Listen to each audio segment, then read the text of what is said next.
I don't even know what I'm going to record in this video. Right now, I'm having a heavy dose of nostalgia because I'm not sure if you could tell, but we are at the OG park. You know, and the pole behind me is where I used to do all my calisthenics workout. Let's see, let's see, the trash can right there. That bench is where a lot of my videos were made.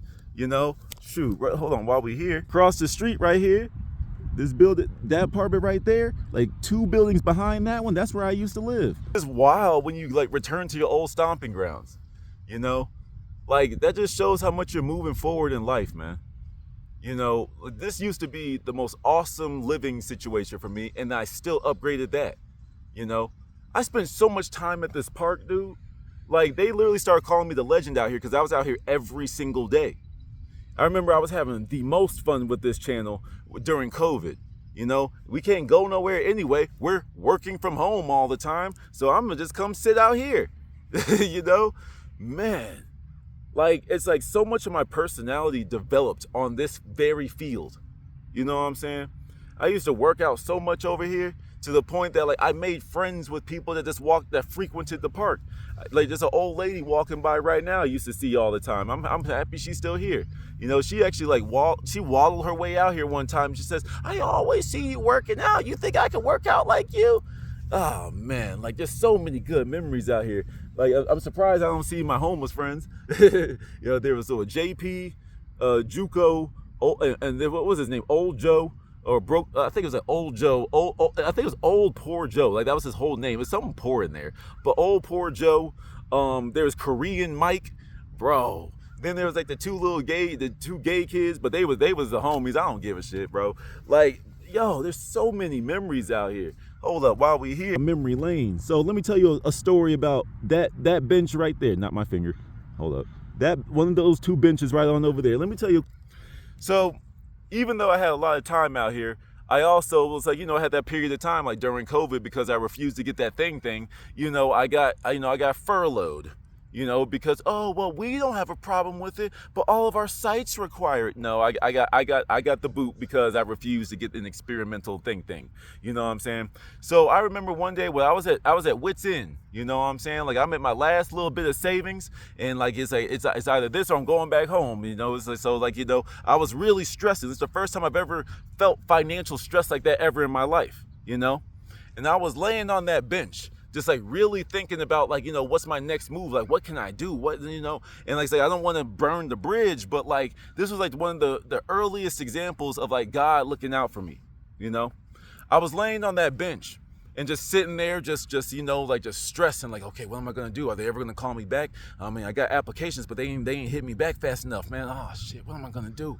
And then I was just, you know what? Fuck it. We going to sue. Something that they doing isn't right, you know, and I'm about to fight back. And I shit you not, mind you, I've been furloughed for like a month and some change at this point. So then so I was sitting here calculating my next move, and then I got this fire in me. I was like, yo, there's no way that I could be furloughed like this. There's no way that I could be, you know, financially stressed like this by doing everything right. There's no way. And even if I'm wrong, I'm gonna figure it out on the way there to make a story, make something stick, you know? So I got up off of that bench and I said, fuck it, we about to shoot the firing gun. So I ran back home. I was lit up. I was like, yo, we about to sue. I'm about to get all this money back. We about to be good. And you know, and I was like, yo, God, as I was walking back, I was like, yo, God, listen. I was like, yo, you know what I'm about to do. Intervene if this is not what I'm supposed to do. The second I got to my computer, turned my computer on, opened up my email, put the email addresses in there and started typing, I got a call that said, hey, everything's cleared up. We got some more projects for you. We'd love to have you back. Oh, you are listening to me. Okay. You know what I'm saying? And it's moments like that that have guided me, you know? That was one of the many, but that was one of the origin stories of why I don't believe in a God of dogma. I don't believe, oh, God is only in the Bible. God's only in the church. No, God is listening to me wherever I am, whether I'm in church or I'm in the depths of hell. God is there. You know what I'm saying? And like, it was one of those things that made me realize, oh shit, it's like I can always communicate with that thing.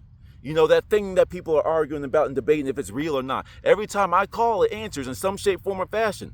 Whether I'm aware of it or not, that entity that y'all call God, that I call the Whispers, the Most High. You know, the King of Kings, the Most High, the One Mind, the all, everything, the Source, everything. Whatever that thing is that y'all call it, that thing is always listening to me.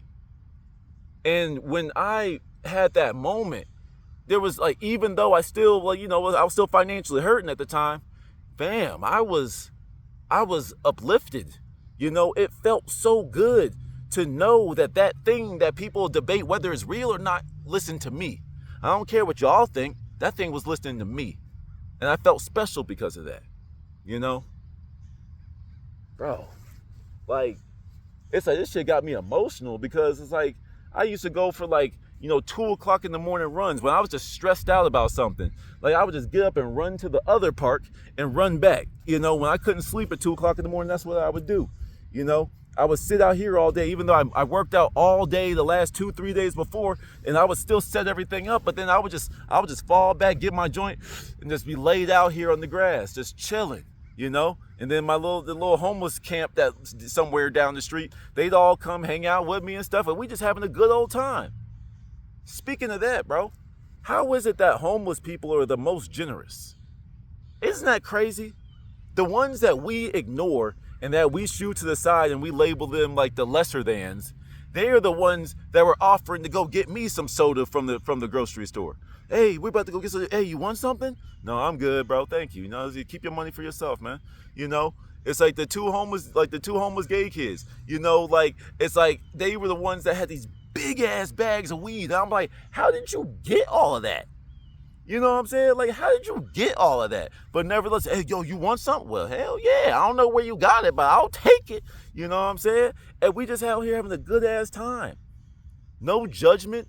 No nothing, dude. I was just one of the homeless dudes, even though I lived across the street. But nevertheless, it's like, it's moments like that when I was learning my spiritual identity. When I'm feeling like I'm starting to wake up to my power within me, and then the world surrounding me starts to validate what's going on internally. Everything external is just an out picturing of your mental space. So when I'm starting to realize that I'm a divine being, whether you believe that to be that you are, this is the exact pole I was sitting on when I made my first declaration that you are gods, bro. You are co-creators. Yes, you're not big G God. You're not like the source of all the power, but that power is to be expressed through you. This is where I made that declaration, and there has been no turning back ever since then. Like I said, I started to feel this feeling building up within me, and then I got people that see what I'm doing out here, and they start calling me the legend. I will never forget that. Because it was just, at the time in which it happened, it was incredibly validating. I'm out here minding my own business, which is another way that I learned you never know who's watching you. You never know who's watching you. Especially for those of you that go to the gym, for example. You go to the gym, you working out, and you there every single day for a solid year. It gets to the point where people start to expect to see you. Oh yeah, that dude's always here, bro. That man hasn't missed a day in a year, bro. And it gets to the point where you go from a nobody in the gym to people recognizing you and seeing you every day, to the point they get comfortable without even knowing who you are. And they see you and they just wave at you. And then you get that sense of camaraderie. Like gyms, they call them sports clubs, gym clubs. It's a club, and you just have to do your laps. You have to, make your face known, become recognized in the club, and people will start to gravitate towards you. Even though I'm not the most social individual, I'm very much still antisocial. I still realize that I was able to grow so much in the eyes of so many people that walk the track around this park. So much growth happened here, bro. This is where the piece of my outspokenness really developed. Because when I realized some of the stuff that I was saying people had never heard of, I was like, oh, snap. But then this is also the place where I got to get my first hand with opposition on the internet. I thought I was saying just spiritual stuff or whatever, but when I ventured out, because I didn't want to be pigeonholed into one particular topic, that's when I realized, different communities react differently. Okay, cool. Some communities are more supportive. Some communities are more toxic. Learn how to act accordingly. With this whole YouTube thing that I do, it's been nothing but growth, because even though because people be wondering, why you keep addressing that community? I'm not even going to talk about them until next year. You gotta let them simmer. But why do you keep addressing that community? You're clearly not welcome there. Exactly. But that's the easiest way I could practice having opposition with idiots. You know what I'm saying? So when in real life I get presented with that situation, I know how to act. The internet, I just have fun with it. This YouTube thing is a game that I pick up and put down whenever I feel like. But I use the skills that I learned from this YouTube thing, number one, for obvious communication, articulating my thoughts, standing on principle, and dealing with opposition. All that happened here, bro. You know, I remember when I was doing my extreme fasts, you know, like when I did like the 6-7 day dry fast. You know, that wasn't necessarily here, but day like 1 through 4 is like when I was out here, and like it was the first time I started to listen to the birds. You know, I started to hear their conversations. Obviously, I can't, like, I'm not a bird whisperer, but like when that one would croak, this tree would start talking. And then when that one said something, that one started. And then like you start to put together the network of the crows around here. You know what I'm saying? It's like you start to see how the different like there's like right now there's like geese over there. There's geese, there's crows, and there's squirrels. And you see how they all interact. You know? It's like I got to observe nature. I got to be a part of the internet. I got to learn. I got to strategize my next move all at this one spot. This was my central hub for the longest time, man. And it's just so cool just like being able to come back and see like, yo, I used to live here. And I've grown from this point. My highest point in life, I grew from, you know? And the funniest thing is, it's like even though like it's a cool spot where you could acknowledge the fact that this was, you know, it was my second lowest I've ever been in life. My first lowest was college, y'all, and I've told that story multiple times. But then my second lowest was the first time I was ever unemployed. You know, the threat of being homeless. I would never been homeless. I was just going home to mom and dad. But still, that's homeless to me. That's defeat, you know? But even though I hit my second low in life, it never bothered me, though, because it was never as low as college. You know, I was still able to use my time productively, you know? Even though I was going through it, I was still spreading positivity, you know? I don't think a lot of people really knew what I was doing. But when I made my little art collection, I stopped advertising it because people didn't get it. And I understand it's not the most obvious thing to get. But like, you know, I was making art, you know, and when I was stressed, I was just starting to see images and I just had to draw them. I had to put them down. It felt good to do. You know, even when I was I had just as much income coming in as the homeless people that I hung out with out here. And I was still finding my ways of being productive during this time. You know, this was my time that I really dug deep into my spirituality. You know, I keep saying, you know, because I'm thinking and talking. Like I've said, there's a lot of feelings coming up right now. It's awesome. Good emotions, good feelings, you know. But one of the things I said in older videos is no one got into spirituality specifically because life was going good. A lot of people didn't get into religion because life was going good. Now, yes, some people are just given their religion from birth, never look back. But for the people that found their religion, whether you found Islam, Christianity, gave your life to God, whatever it is, you know, something bad was happening that pushed you to that level. Okay, I can't Google my way out of this. I'm not a scammer. And like, I don't think scamming was as popular. Well, COVID started the PPP loan dudes, but nevertheless, you know, it's one of those things that really made me get deep into my soul and say, the answer resides within me. What do I have to do to get through this moment? And when all else fails, I went to the Most High. Whether you say he's up there or in here, I say he's in here, but just symbolically, you know, the Most High. That's who I turned to, and my prayers were answered. So when I have my debates with religious people, sometimes I have to ask you, and this is where I'm so convicted in my belief. You're just as convicted as I am. But we have differences in our conviction, you know? I believe in my God of experience because my God proved itself to me. Has yours? I'm not saying it has or hasn't. I'm just asking you. Are you still waiting? Have you been a devout insert religion here and your God has never done anything for you, quote, quote? Or can you give me examples of your God? Now, if you can, cool. There's no argument there. You got your way of getting to your source. I got my way. I don't really have any issue with that. But for those of you that say that your God has abandoned you, that's where I say either you have the wrong religion or you need to enhance what you are already building on top of. Because clearly what you're doing in your world isn't working. If what you're doing isn't working and you keep on doing it over and over and over and over again, what's the definition of insanity again? Okay. So sometimes it comes up to you to change it up.